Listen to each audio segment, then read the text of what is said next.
वेदों से संबंधित काल, वैदिक काल, ये दो भागों में बांटा गया है। 1500 ईसा पूर्व से 1000 ईसा पूर्व तक, ठीक है। और दूसरा 1000 ईसा पूर्व से 600 ईसा पूर्व। वैदिक काल का विभाजन किन दो भागों में किया गया? 1500 से 1000 और 1000 से 600 ईस्वी पूर्व। मोटा मोटा पूछे वैदिक काल कब से? 1500 से 600 ईसा पूर्व, ठीक है। तो ये वाला जो भाग है इसको क्या कहते हैं? पूर्व वैदिक काल या ऋग्वैदिक काल, पूर्व वैदिक काल या ऋग्वैदिक काल, ठीक है। और इसको उत्तर वैदिक काल, उत्तर वैदिक काल, ठीक है। इस काल की जानकारी लगभग इस टाइम के जो अवशेष थे वो और ऋग्वेद के ऊपर ही आधारित है। और उसके बाद इसकी जानकारी अन्य जितने भी वेद, 3 वेद लिखे गए, पुराण तो चलो अलग हो गए हैं, संहिता, ब्राह्मण, आरण्यक, उनके ऊपर आगे जाता है, ठीक है। तो इसको थोड़ा सा ध्यान रखोगे। अब वैदिक काल वेदों से जुड़ा हुआ है। वेद, वेद जो शब्द है इसका ये इफेक्ट लिख लो, विद धातु से निकला हुआ शब्द है। विद धातु से निकला हुआ शब्द है, जिसका अर्थ क्या है?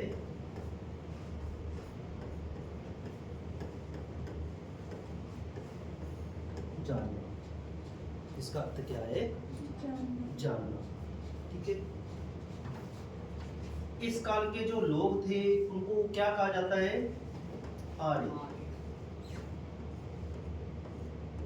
क्या कहा जाता है? आर्य। आर्य कोई जाति नहीं थी, कोई ऐसा नहीं था, ठीक है। आर्य जैसे कोई एक शब्द ही कर दिया, जैसे कि अपने कह देते हैं ये तो बड़ा होशियार है, तो उसके लिए शब्द आ गया इंटेलिजेंट। तो ये तो बड़े श्रेष्ठ थे, तो श्रेष्ठ को ही कह दिया आर्य, ये तो आर्य, आर्यजन, ठीक है। तो आर्य का अर्थ कर दो श्रेष्ठ। ये किसी जाति को संबोधित नहीं करता, ये कई बार आता है, ठीक है ना।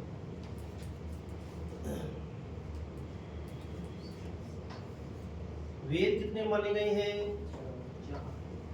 4। कौन कौन से? ऋग्वेद, सामवेद,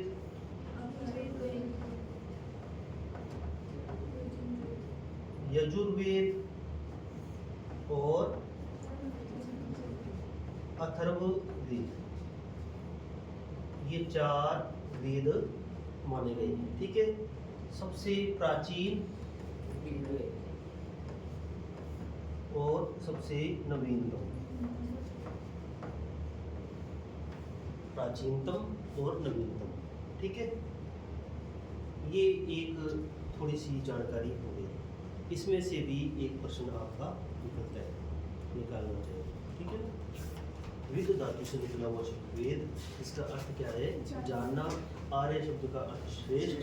वेद कुल 4 माने गए, प्राचीनतम वेद ऋग्वेद और नवीनतम अथर्ववेद। अब इनके बारे में हल्के हल्के जो फैक्ट तथ्य हैं वो अपने करेंगे, ठीक है।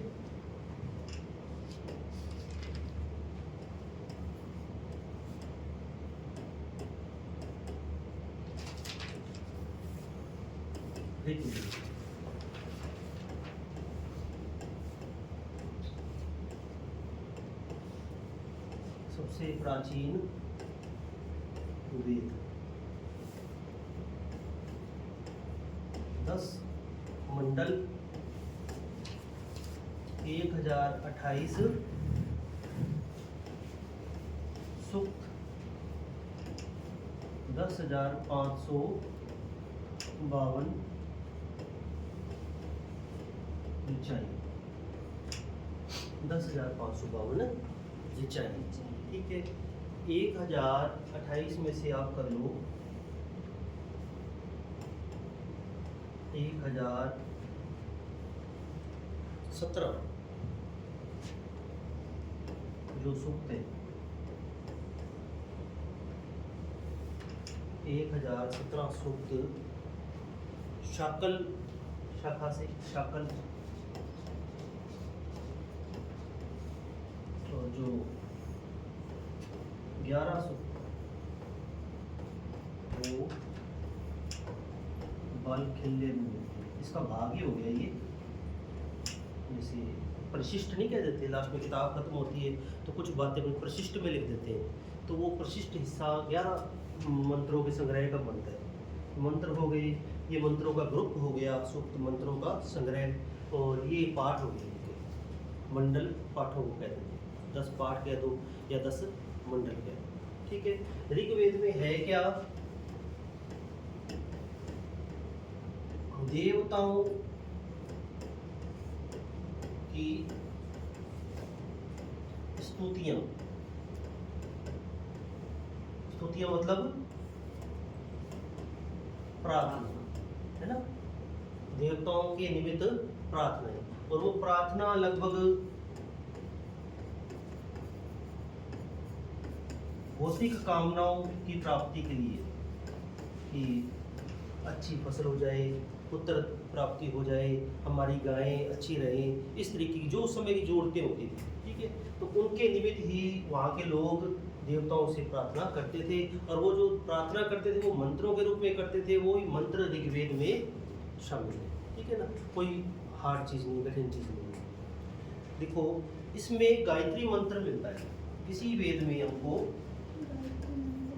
गायत्री मंत्र मिलता है। किसने रचना की थी इसकी,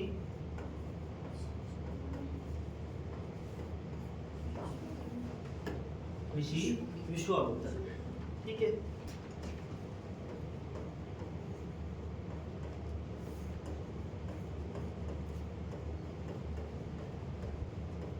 देखो शॉर्ट से हल्के हल्के तथ्य ध्यान रखना, कोई गहरा नहीं जाना किसी में। गायत्री मंत्र किस वेद में मिलता है, ऋग्वेद में। गायत्री मंत्र के रचनाकार कौन थे, ऋषि विश्वामित्र, ठीक है ना। सवित्र की उपासना या सूर्य की उपासना हमको गायत्री मंत्र में मिलती है, ठीक। इसका लिखो, इसी वेद में नदी सूक्त भी मिलता है।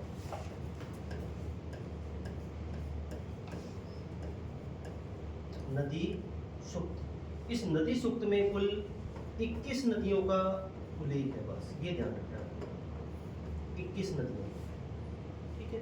इसी वेद में हमको नदी सूक्त मिलता है, ऋग्वेद में 21 नदियों का इसमें जिक्र है। आगे अपने करेंगे नदियाँ किस प्राचीन नाम और वो नवीन नाम, वो आगे करेंगे, ठीक है। इस वेद का कर लो। इसके बाद इसका लिखो उपवेद, इस वेद का उपवेद,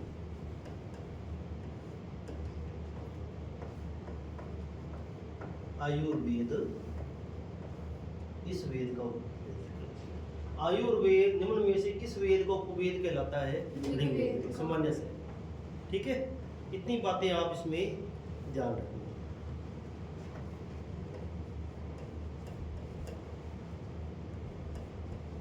इसका पुरोहित, हर वेद के साथ एक पुरोहित जुड़ा होता था, ठीक है। इसका पुरोहित कहलाता था होता या होत्र, बस इतना ही। यूँ तो बहुत सी बातें हैं, ठीक है, लेकिन अपने एग्जाम के हिसाब से अपने इतने फैक्ट ध्यान रखने हैं, ठीक है। होता या होत्र हो गया। नेक्स्ट लिखो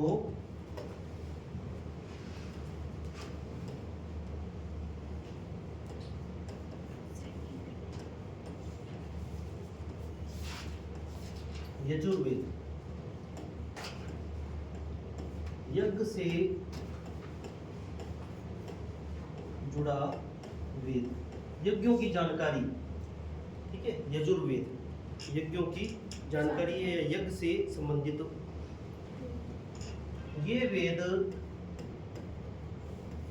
गद्य व पद्य दोनों में लिखित है। यह वेद गद्य व पद्य दोनों में लिखित है। इसके दो भाग हैं, इस वेद के दो भाग हैं।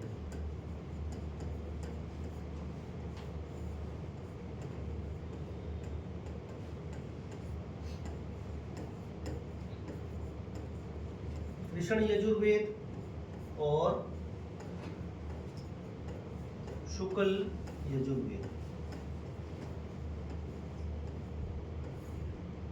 कृष्ण यजुर्वेद और शुक्ल यजुर्वेद। कृष्ण जो यजुर्वेद है वो गद्य प्लस पद्य दोनों में ही है, और जो शुक्ल यजुर्वेद है वो केवल पद्य में ही मिलता है, वो केवल पद्य में ही मिलता है। इसके साथ लिख लो वाजस्नेयी संहिता।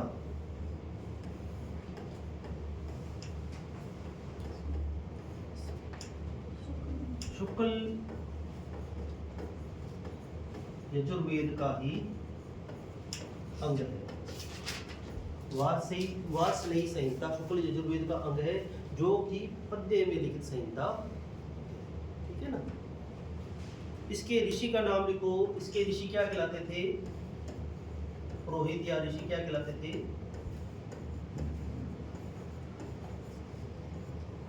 अधर्व्यु। इसके ऋषि कहलाते थे अधर्व्यु, ठीक है। इस वेद का उपवेद लिखो।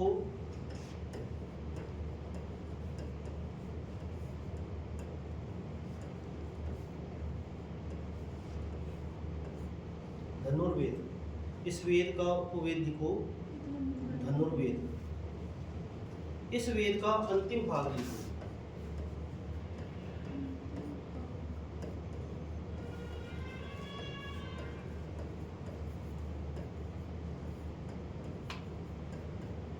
यजुर्वेद का अंतिम भाग क्या कहलाता है?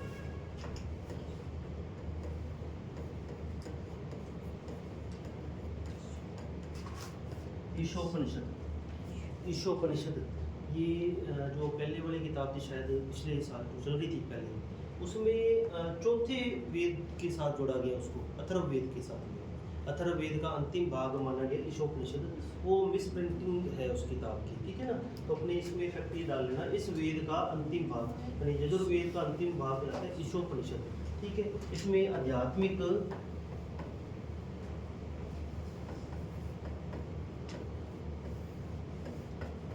चीजों का वर्णन है, अध्यात्म से जुड़ा हुआ ये ईशोपनिषद भाग है इसका, ठीक है ना। इस वेद का अंतिम भाग उपवेद हो गया, गद्य पद्य हो गया, इस वेद का अंतिम भाग हो गया। ये कुछ फैक्ट इसके ध्यान रखोगे। तीसरा लिखो वेद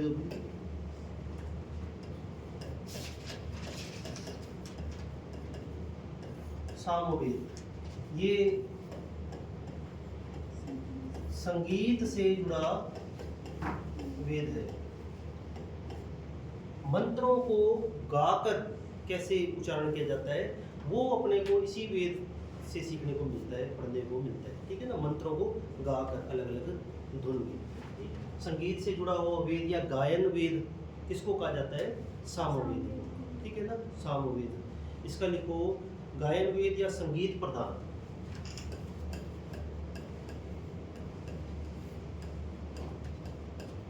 संगीत प्रधान वेद निम्न में से कौन सा है? सामवेद। इसका उपवेद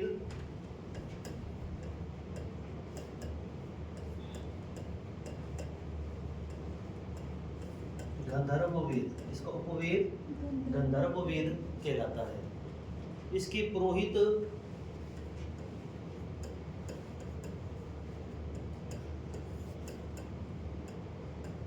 उद्गाता। इसके पुरोहित कहलाते हैं उद्गाता, ठीक है। संगीत से प्रेम करना सिखाता है सामवेद, ठीक है ना। उद्गाता गंधर्व वेद। चौथा लास्ट लिखो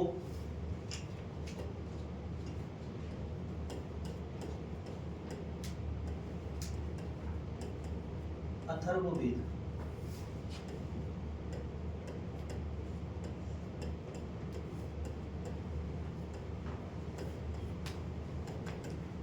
अथर्वा ऋषि ने रचना की, उनके नाम पर ही ये वेद कहलाया अथर्ववेद। इसका विषय लिख लो जादू टोना,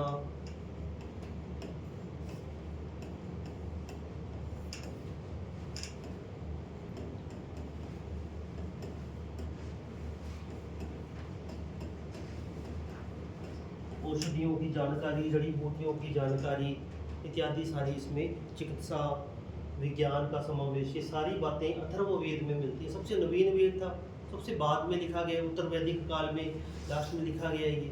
तो उस टाइम की ये डिमांड होगी थी कि जादू टोना और चिकित्सा की जानकारी हो, ठीक है ना। तो इसमें ये चीज़ें शामिल की गई अथर्ववेद में, अथर्वा ऋषि के द्वारा।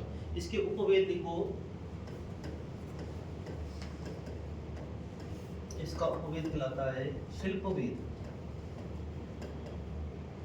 शिल्प मतलब कोई चीज़ उन्होंने सिंधु घाटी में पढ़ा, कोई चीज़ बनाने की जानकारी, ठीक है। तो विभिन्न रचनाओं की जानकारी, कोई भी चीज़ बनाने की जानकारी, जैसे विश्वकर्मा महाराज, विश्वकर्मा जी इसी से जुड़े हुए हैं शिल्प कार्य से, तो उपवेद है इसका शिल्पवेद, ठीक है। इसी वेद में एक कोटेशन आती है या एक लाइन आती है, सभा समिति को प्रजापति की पुत्रियां, वो संस्थाएं थी ना वैदिक काल की, सभा और समिति, सभा और समिति को प्रजापति की दो पुत्रियां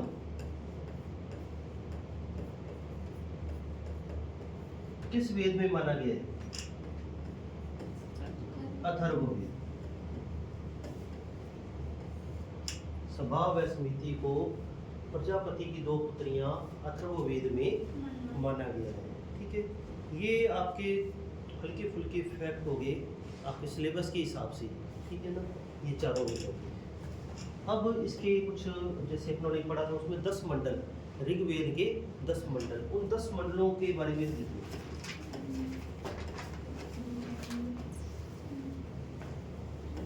2 से 7, दूसरे से 7वां मंडल कहलाता है प्राचीनतम मंडल। ऋग्वेद के कौन से मंडल प्राचीनतम कहलाते हैं? दूसरे से 7वें मंडल, दूसरे, तीसरा, चौथा, 5वां, छठा, 7वां, ठीक है। इसमें कंटिन्यू लिखना पड़ेगा आपको।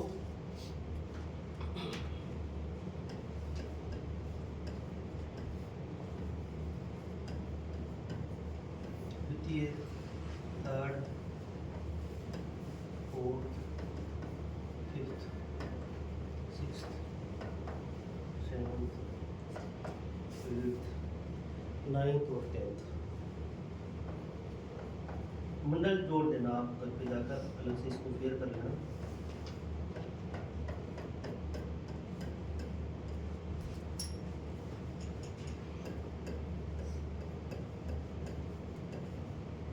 ऋत संबंध, ये इनके रचनाकार है। मान लो पूछा दूसरे मंडल के रचनाकार कौन है, ऋषि कौन है? ऋत संबंध, ठीक है। तीसरे मंडल की रचना किसने की थी? ऋग्वेद के तीसरे मंडल की रचना किसने की थी? विश्वामित्र ने। वामदेव, अत्रि, भारद्वाज, वशिष्ठ। ये जो दूसरा है ना, ऋत संबंध, विश्वामित्र, वामदेव, अत्रि, भारद्वाज, वशिष्ठ, ये दूसरे से 7वें तक इनको कहा जाता है वंश मंडल। वंश मंडल, ठीक है। अलग अलग वंशों के ये ऋषि थे, इनके नाम पे ही गोत्रों के नाम आगे आए हैं। जैसे आजकल आता है ना, ये भारद्वाज जी हैं, ये वशिष्ठ हैं, वामदेव हैं। अलग अलग इलाकों में अलग अलग गोत्र चल गए, अपने इलाके में इस गोत्र के लोग रह रहे हैं, भारद्वाज गोत्र, ठीक है। तो इसके आधार पर इनको माना गया दूसरे से 7वें मंडल को वंश मंडल। और वंश मंडल जितने भी हैं, ये इनकी जो शुरुआत होती है वो अग्नि की पूजा से होती है। यानी कि शुरुआत जैसे कोई पाठ शुरू करते हैं तो श्री गणेश करते हैं ना, अपने मान लो कोई अच्छा काम करते हैं, तो ये दूसरे से 7वें मंडल की जो शुरुआत होती है वो किस देवता की पूजा से होती है? अग्नि की पूजा के बाद वो पूरा मंडल पढ़ा जाता है, ठीक है ना। इतना कर लो। अब फर्स्ट का लिखो मधुच्छमदा।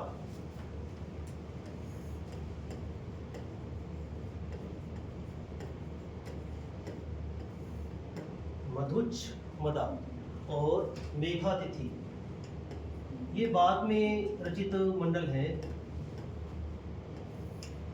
मेघातिथि, मधुचमदा और मेघातिथि, एक दो बार पढ़ोगे तो ये याद होना शुरू हो जाएंगे। 8वें का लिखो कण्व व अंगिरस। कण्व ऋषि व अंगिरस ऋषि। कण्व व अंगिरस। 9वें का लिखो, इंपॉर्टेंट लगा लेना 9वें पे बोले, सोम देवता।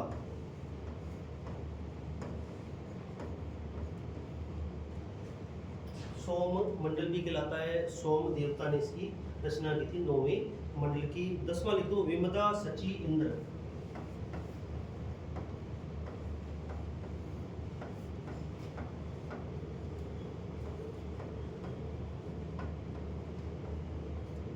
विमदा सची इंद्र, ये आपके ऋग्वेद के मंडल हो गए। विमदा सची इंद्र, ये 10 मंडलों की जानकारी लिख ली है ये। नेक्स्ट फैक्ट लिखो, आर्यों का, ये जो आर्य थे, आर्यों के मूल निवास स्थान से जुड़े हुए थे। आर्यों का मूल निवास स्थान कहाँ के थे ये आर्य? अलग अलग इतिहासकार इनको अलग अलग इलाके का मानते हैं। तो पहले लिखो, मध्य एशिया का कौन मानता है? आर्य मध्य एशिया से आए थे, एशिया के मध्य भाग से आए थे। जर्मनी के विद्वान है मैक्स मूलर मोते।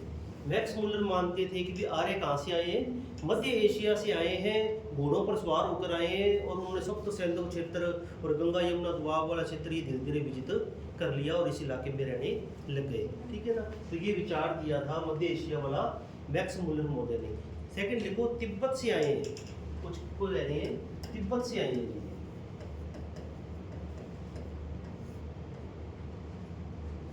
तिब्बत के लिए लिखो, अपने समाज सुधारक हुए स्वामी दयानंद सरस्वती। स्वामी दयानंद सरस्वती जी ने माना है कि आर्य कहाँ से आए थे, कहाँ के रहने वाले थे? तिब्बत मूल के रहने वाले थे। ठीक है। थर्ड लिखो, जर्मन मूल के, जर्मनी से आए हैं। आर्यों को जर्मनी का किसने माना है?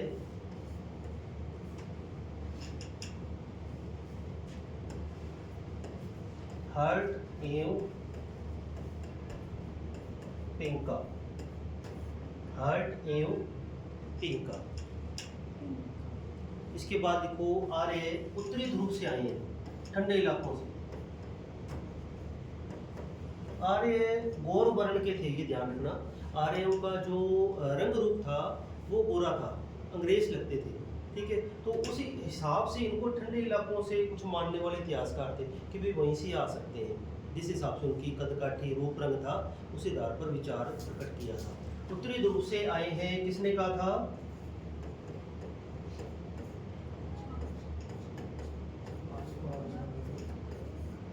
बाल गंगाधर तिलक जी ने ये विचार दिया था। उन्होंने उत्तरी ध्रुव से बाल गंगाधर तिलक ने। ब्रह्म ऋषि प्रदेश से आए हैं।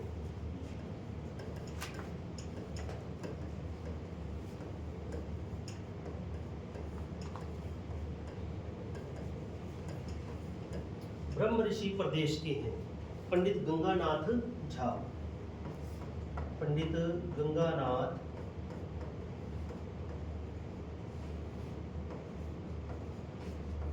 झा। एक लिखो कि आर्य हंगरी के रहने वाले थे, यूरोप में है हंगरी। हंगरी। गाइल्स मोदे। गाइल्स मोदे। गाइल्स मोदे। और एक लास्ट लिखो कि आर्य यहीं के थे, यानी कि सप्त सैंधव इलाके में ही रह रहे थे। सप्त सैंधव प्रदेश के थे। ये मानने वाले हैं अविनाश चंद्र पांडे।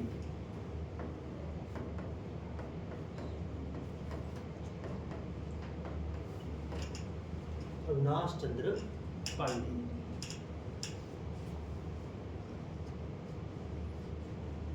इनका थोड़ा सा रिवीजन कर लोगे, जो गुण लगा रहा हूँ उस पर थोड़ा सा ज़्यादा ध्यान रख लोगे,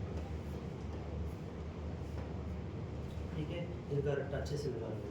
मध्य एशिया वाला बहुत बार आता है, तिब्बत और उत्तरी ध्रुव, ये दोनों भारत से जुड़े हुए अपने हैं, तो उत्तरी ध्रुव से किसने माना, तिब्बत से किसने माना, रहे को थोड़ा सा ध्यान रखना, ठीक है।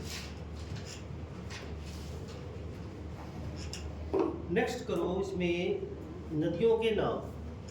एक प्रश्न इसमें से मिलने की पूरी उम्मीद है। नदियों के नाम, जो वैदिक कालीन नदियाँ थी उनको आज अपने अन्य नामों से जानते हैं, उस समय नाम उनका अलग था, ठीक है। तो इसका अच्छे से रिवीजन कर लोगे। पहली नदी मान लो ये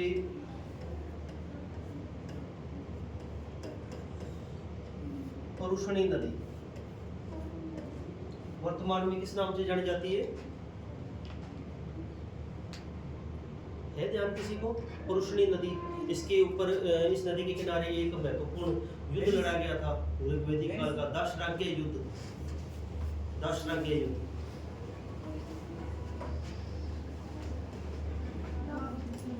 रावी नदी। रावी नदी को ऋग्वैदिक कालीन काल में या वैदिक काल में किस नाम से संबोधित किया जाता था?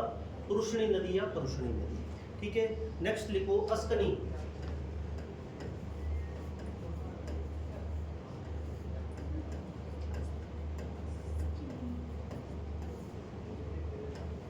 शतुत्री,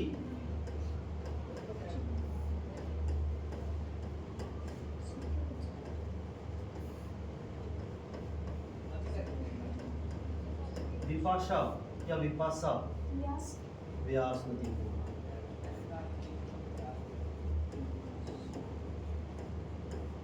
दृष्टवती, सरस्वती नदी को। सदानीरा, गंडक नदी को सदानीरा कहा जाता था। वितस्ता,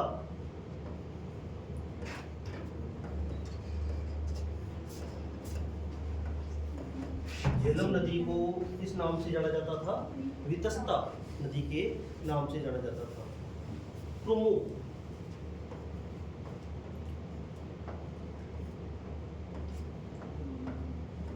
कुर्रम, आज की जो कुर्रम नदी है उसको क्रुमु नदी के नाम से जाना जाता था।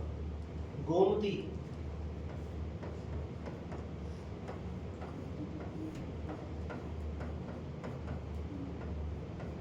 गोमल, गोमती, गोमल। कुंभ या कुभा,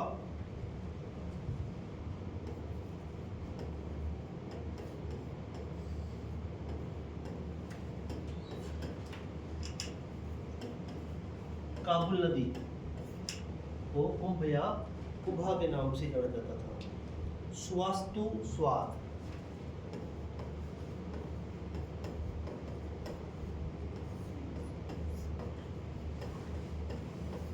स्वास्तु, स्वाद।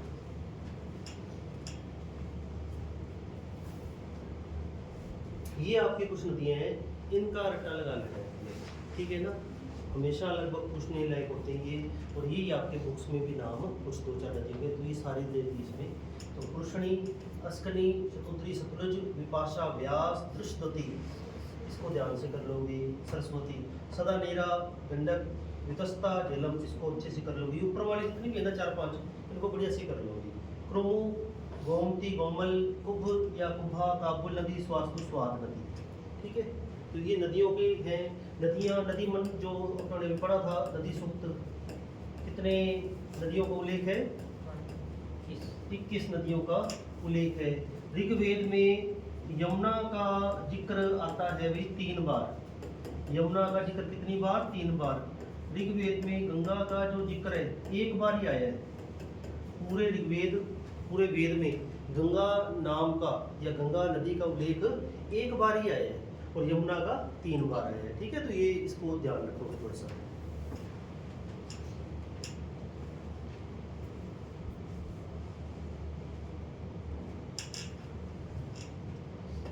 अब कुछ शब्द हैं ऋग्वेदिक शब्दावली। ऋग्वेदिक शब्दावली, एक है वास, एक है अधिवास,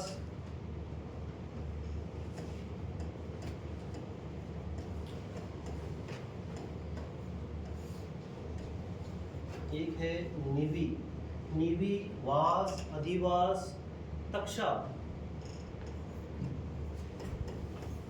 कर्मा, तक्षा, कर्मा, वेकनाट। ठीक है, ये शब्द आते हैं ऋग्वेदिक काल में, तो इनके अर्थ पूछ सकते हैं अपने को। ठीक है ना।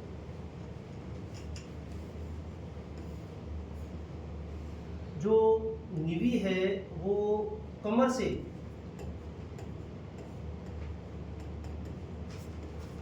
के नीचे का वस्त्र, वो कहते थे निवि वस्त्र।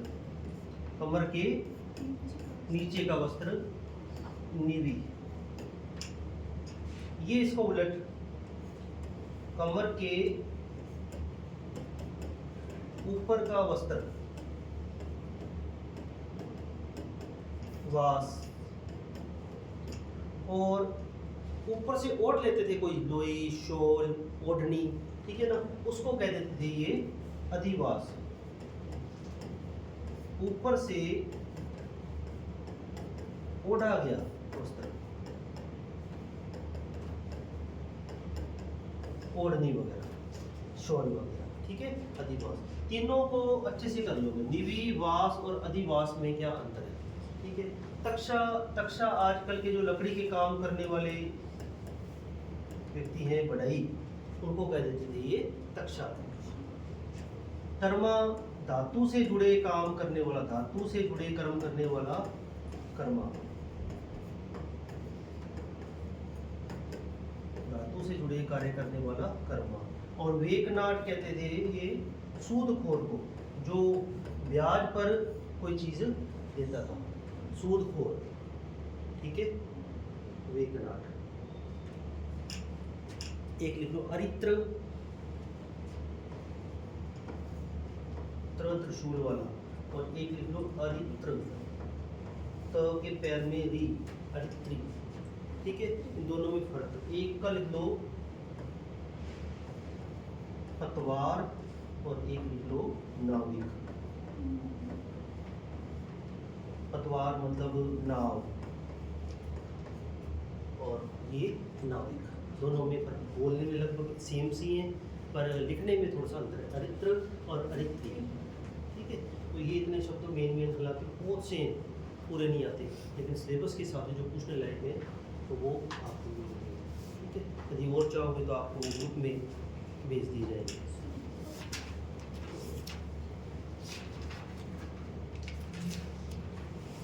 अब लिखो जो मेन है, जहाँ से आने की पूरी उम्मीद होती है, आर्यों की प्रशासनिक व्यवस्था, आर्यों की प्रशासनिक इकाइयाँ।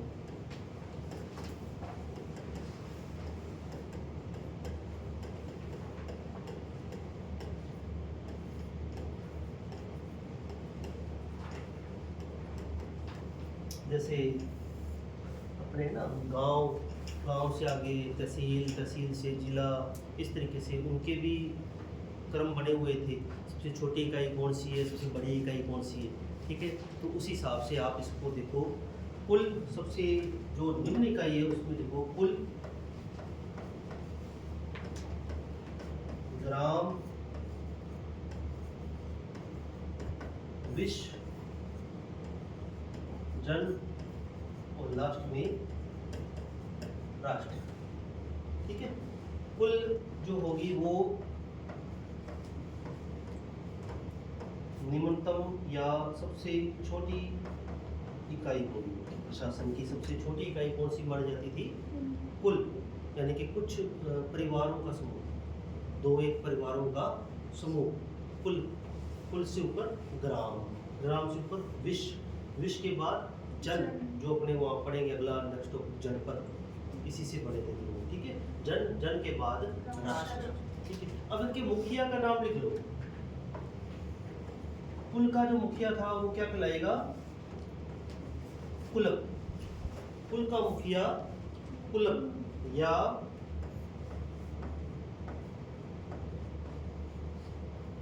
गृहपति। गृहपति।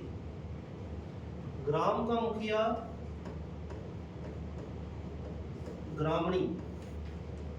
ग्राम का मुखिया ग्रामणी। विश्व का मुखिया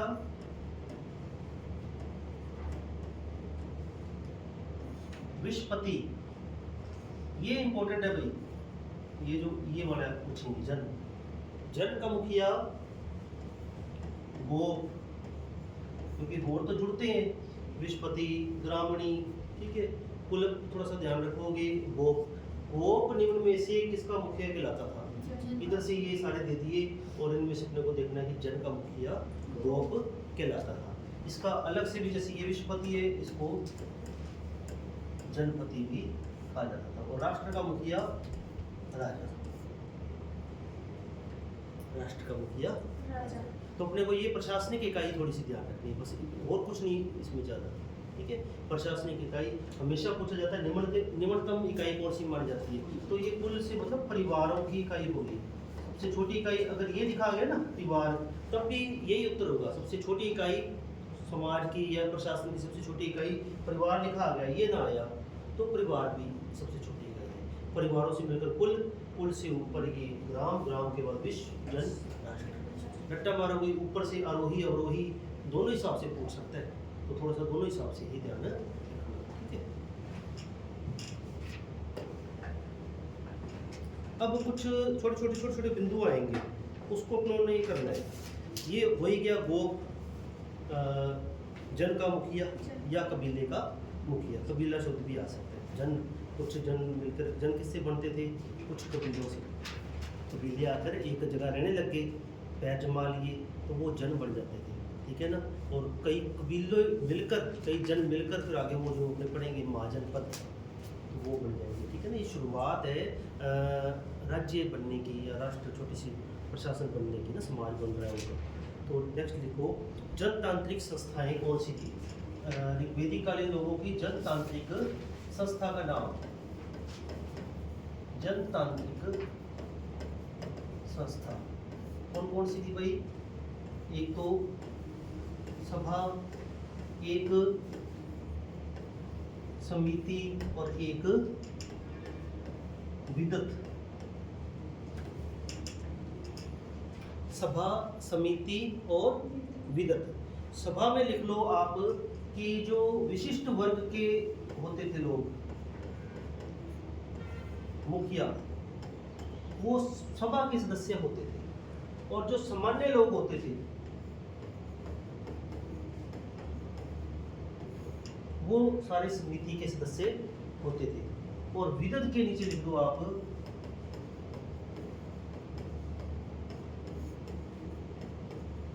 सबसे प्राचीन संस्था। वैदिक कालीन लोगों की इनसे भी प्राचीन विदत कहलाती थी। इसका काम क्या था? सिर्फ राजा को सलाह देना, सलाहकार की भूमिका होती थी। राजा जो उनका होता था, राजा नाम की कोई इकाई उस समय तो थी नहीं, पुरोहित को ही राजा माना जाता था उस समय, ठीक है ना। जो आज अपने पढ़ते हैं चंद्रगुप्त मौर्य या अशोक, उस समय कोई ऐसा अभिव्यक्ति नहीं आई थी कि भी इसको राजा मान ले अपने, ठीक है। सारे मिलकर एक मुखिया को चुन लिया। पुरोहित थोड़ा समझदार होता था, उसी को अपने सलाहकार की भूमिका के रूप में ये सभा काम करती थी। उसको हटाने का काम, अगर सही काम नहीं कर रहा तो उसको रिकॉल कर लेते थे, दोबारा बुला लेते थे कि आप नहीं कर सकते काम, अब आपकी जगह दूसरे को नॉमिनेट किया जाएगा, ठीक है। नेक्स्ट है गविष्टि शब्द।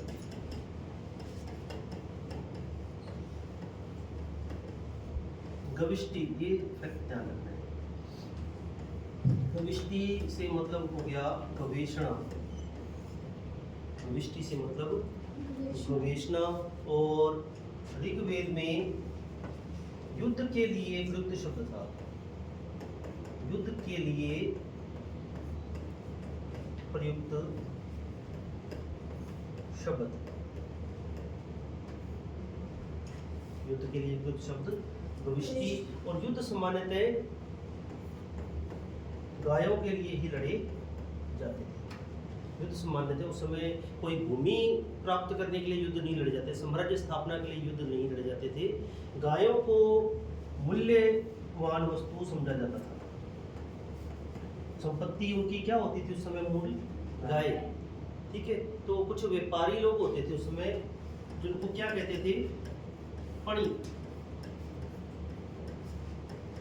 ये व्यापार का काम करते थे, इधर उधर घूमने फिरने का काम करते, व्यापारी वर्ग होता था, उनको कहते थे पणी। ये पणी अक्सर इन आर्यों के जो बाड़े होते थे वहां से गायों को चुरा लेते थे और वो इनके पीछे भागते गायों को लेने के लिए, बस उसी से जुड़ा हुआ शब्द। अब गायों को ढूंढेंगे तो क्या करना पड़ेगा? गवेषणा करनी पड़ेगी, गायों को ढूंढो जी, तो उसी से जुड़ा हुआ शब्द आ गया गविष्टि। तो गविष्टि ऋग्वेदिक काल में युद्ध के लिए प्रयुक्त शब्द कौन सा था? गविष्टि। और सामान्यतः गायों को मूल्यवान वस्तु समझा जाता था और इसके लिए ही युद्ध वगैरह होते थे। और गायों को चुराने का काम सामान्यतः कौन करता था? ज्यादा पणी लोग। ठीक है, जो व्यापार का काम करते थे, ले लेते थे, दूसरे को बेच दी गाय। ठीक है ना, ये काम वो करते थे। एक शब्द आता है व्राजपति।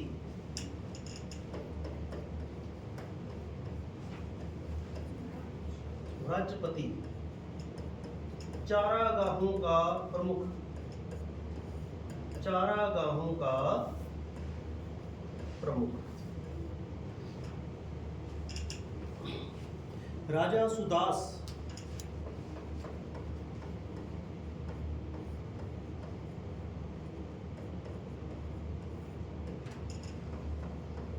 ये त्रित्सु जन के थे। राजा सुदास का संबंध कौन से जन से था? त्रित्सु जन।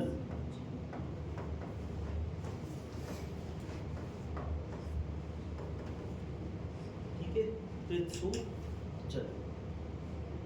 अब इनका नाम आ गया तो उनके नाम के साथ ही है एक युद्ध हुआ था उनको हराने के लिए। राजा सुदास को हराने के लिए युद्ध का नाम था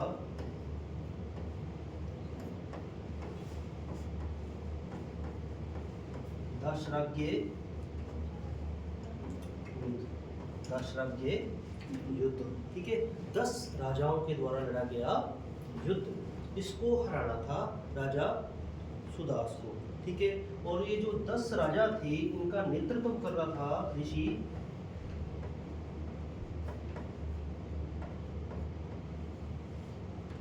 विश्वामित्र। ठीक है, विश्वामित्र, उसके साथ 10 राजाओं का ग्रुप और दूसरी तरफ राजा सुदास। ठीक है, इसमें राजा सुदास जीत गए थे। ठीक है, फिर उन्होंने त्रिस्तु जन को एक दूसरे जन के साथ मिलाकर भारत जन की स्थापना कर दी। फिर वो जो भारत नाम आपने पढ़ा वो सारा हुआ। ये युद्ध कहाँ लड़ा गया ये इंपॉर्टेंट है। दाशराज्य युद्ध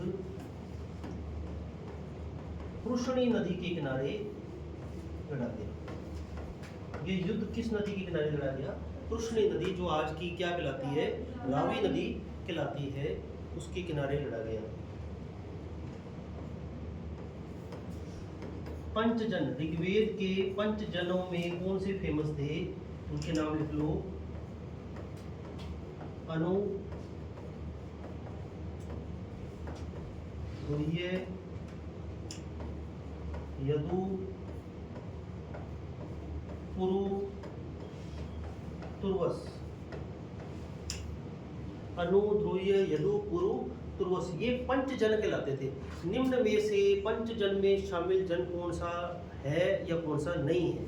अपने को पांचों के नाम ध्यान होने चाहिए।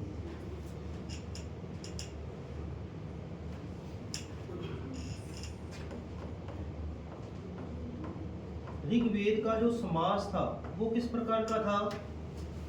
जैसे अपने ने अभी उधर छोड़ा हुआ है, जैसे सिंधु घाटी सभ्यता पढ़ी। सिंधु घाटी सभ्यता का समाज किस प्रकार का था? पितृ सत्तात्मक या मातृ सत्तात्मक?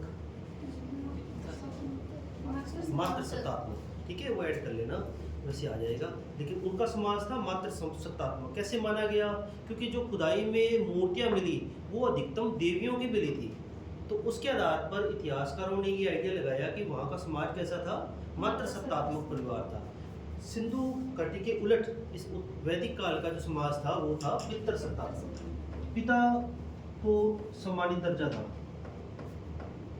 परिवार में, पितृ सत्तात्मक परिवार था। वहाँ मातृसत्तात्मक, दोनों ध्यान रखना अपने को, ठीक है ना। वैदिक काल का समाज पितृसत्तात्मक,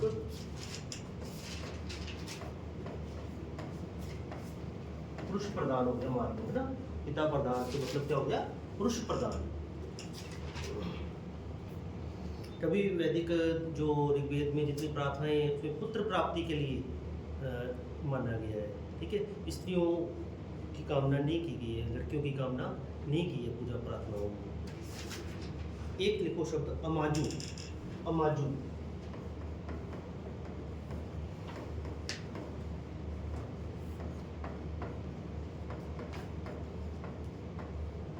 आजीवन अविवाहित रहने वाली स्त्रियां,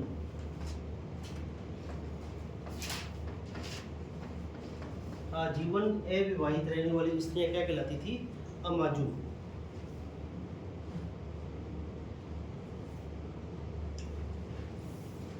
लिख लिया सारा। नेक्स्ट लिखो, इसमें एक कोटेशन लिख लो, जैसे एक ये फेमस कोटेशन आता है, मैं कवि हूँ, मैं कवि हूँ, मेरे पिता वेद हैं,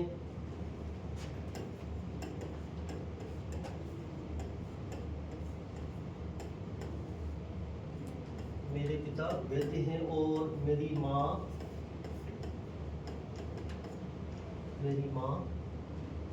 अन्न पीसती है।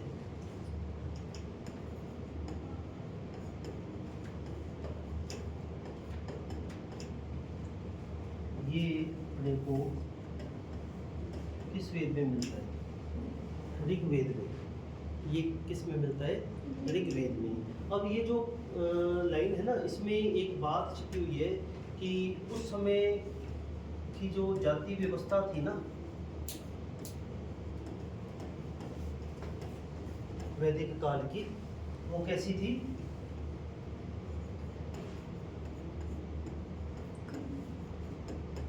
कर्म प्रधान, यानी कि जो काम आप करोगे वैसी आपकी जाति बन जाएगी। लचीलापन था जातियों में, ठीक है।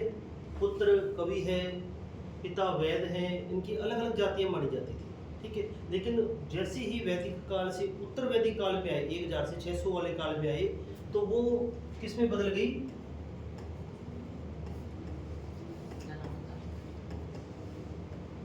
जन्मदाय, ठीक है। ये जाति व्यवस्था जो कर्म प्रधान है, ये कहाँ मिल रही है अपने को, पूर्व वैदिक काल में, ऐसे करो, यानी कि ऋग्वेदिक काल में, और ये उत्तर वैदिक काल में। उत्तर वैदिक काल में जाति व्यवस्था किस प्रकार की थी, कर्म प्रधान, जन्म प्रधान, तो ये दोनों अंतर ध्यान रखना।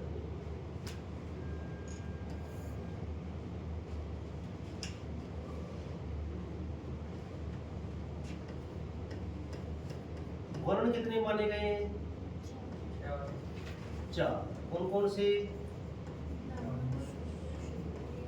ब्राह्मण, क्षत्रिय, वैश्य व शूद्र, यही है ब्राह्मण, क्षत्रिय, वैश्य, शूद्र। इनकी उत्पत्ति ऋग्वेद के किस भाग में मिलती है, सर्वप्रथम ऋग्वेद के, ये रट्टा लगा लेना इसका, ऋग्वेद के 10वें मंडल के पुरुष सूक्त में।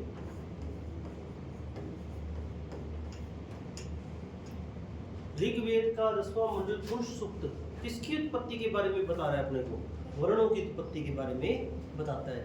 वर्ण उत्पत्ति के बारे में हमें किस वेद से जानकारी मिलती है, ऋग्वेद से। ऋग्वेद के कौन से हिस्से से, 10वें मंडल के पुरुष सूक्त से, ठीक है। इसमें क्या माना गया है कि एक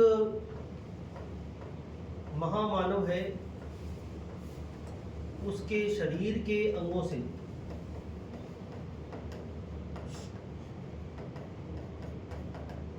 इन अलग अलग वर्णों की उत्पत्ति हुई है। जैसे मुख से ब्राह्मण की हो गई, बाजुओं से क्षत्रिय की होगी, जंघाओं से वैश्य की होगी, और पैरों से शूद्र की होगी। शरीर के विभिन्न अंगों से इन चारों वर्णों की उत्पत्ति मानी गई है, ठीक है। तो ये अपने को ध्यान रखना है, ये चीज़ ध्यान रखना है। 10वां मंडल के पुरुष सूक्त इसको बता रहा है, वर्ण व्यवस्था की उत्पत्ति के बारे में ज्ञान दे रहे हैं।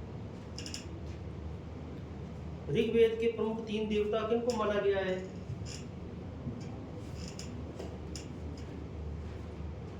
देवता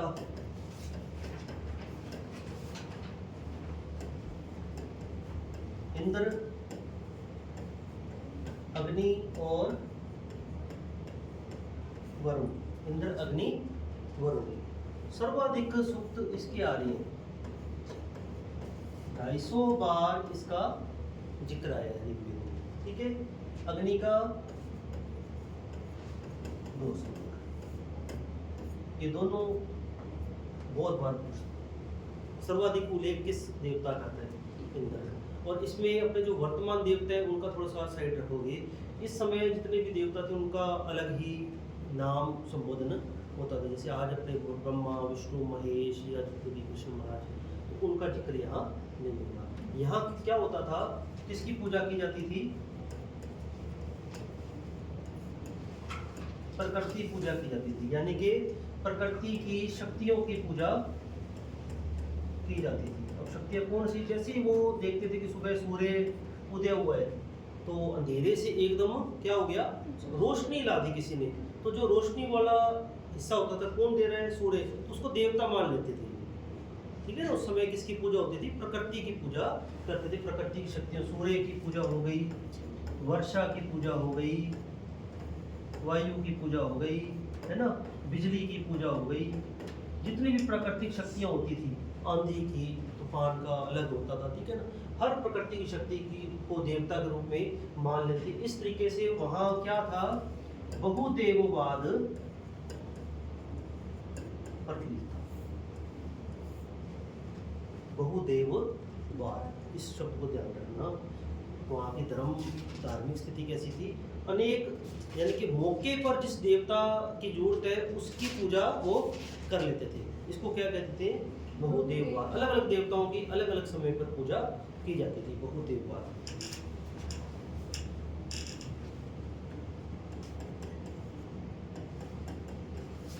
ये दो महत्वपूर्ण, फर्स्ट महत्वपूर्ण, सेकंड महत्वपूर्ण। सर्वाधिक मंत्र पूछ लें तो इंद्र के, सर्वाधिक दूसरे अग्नि के। इस तरीके से ध्यान रखना है, ठीक है। पुरंदर किसको कहा गया है?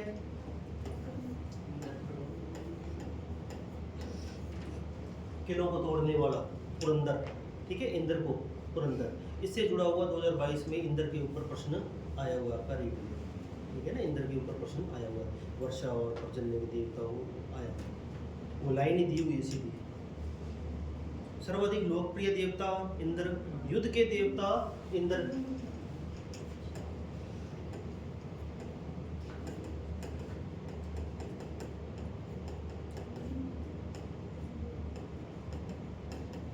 लोकप्रिय देवता इंद्र।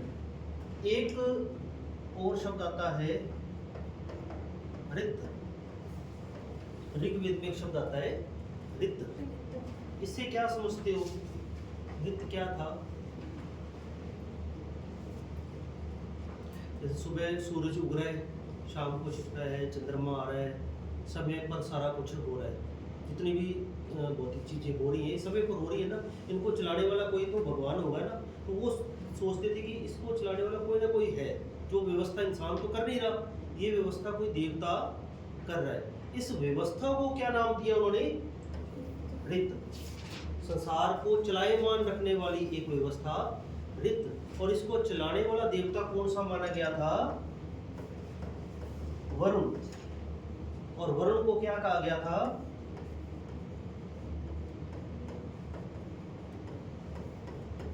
ऋतस्य गोपा। ऋतस्य गोपा, ऋत का प्रधान। ऋत का प्रधान कौन माना गया? वरुण देवता, ठीक है। ये अपने को ध्यान रखना है। ऋतस्य गोपा की उपाधि किसको दी गई? वरुण देवता को। और भौतिक जो संसार है उसको चलाने वाला जो व्यवस्था थी उसको नाम दिया गया था ऋत। गायत्री मंत्र हो ही गया। गायत्री मंत्र विश्वामित्र ने लिखा था। एक उसमें ऐड कर दो, गायत्री मंत्र ऋग्वेद के कौन से मंडल में है? तीसरे मंडल में। गायत्री मंत्र ऋग्वेद के कौन से पाठ में है, यानी कि कौन से मंडल में है? तीसरे मंडल में गायत्री मंत्र मिलता है।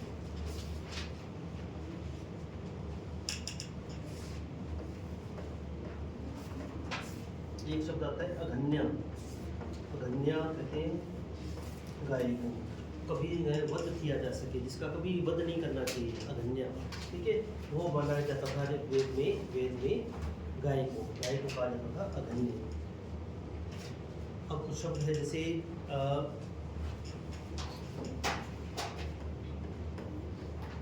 व्रीहि यव। व्रीहि यव, व्रीहि कर लो चावल को और यव कर लो जौ को।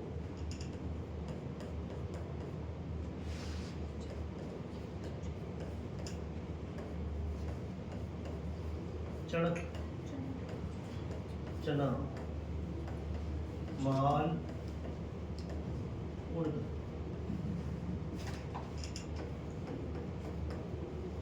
गोधूम, गेहूं। ठीक है, इनके ये नाम थे वेदों में इसी तरह नहीं मिलता। गेहूं की फसल उगाई जाती थी, चावल की फसल उगाई जाती थी, उनके लिए नाम था व्रीहि यव। जौ के लिए यव शब्द, चने के लिए चणक शब्द। इस तरीके से अलग अलग नाम संबोधन दिए जाते थे।